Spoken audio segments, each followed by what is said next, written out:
is his love for God that inspires him to get ready for the war between matter and spirit. The initial stage is thus of love, of adoration.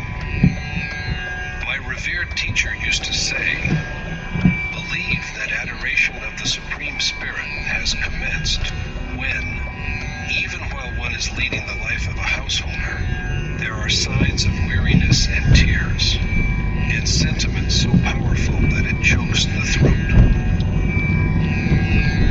Manifold strands are entwined in love of dharma, precept, restraint, pious association, and sentiment. In the first stage of spiritual seeking, attachment to the family looms as an obstacle.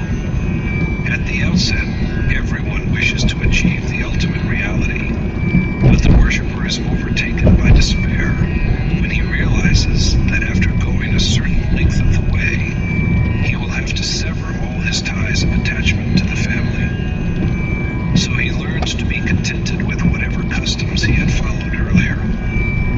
He even quotes prevailing customs to justify his infatuation, just as Arjuna does when he insists that family rights are Sanatan Dharma.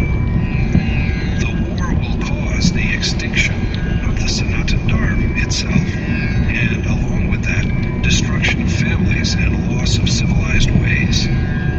Far from being an independent view of Arjuna, his ideas only reflect some inherited creeds he had acquired earlier before approaching an accomplished teacher such as Krishna. Mired in these traditions, men devise numerous religions, sects, groups small and large, and castes beyond reckoning. Some press the nose, while others pierce their ears, while yet others lose their dharma because they are touched by someone, or because their food and drink are defiled. Is it just to blame the so-called untouchables or non-Hindus for this state of affairs? By no means. The blame should rather be apportioned among those who propagate delusions in the name of Dharma. As for us who listen to them, we are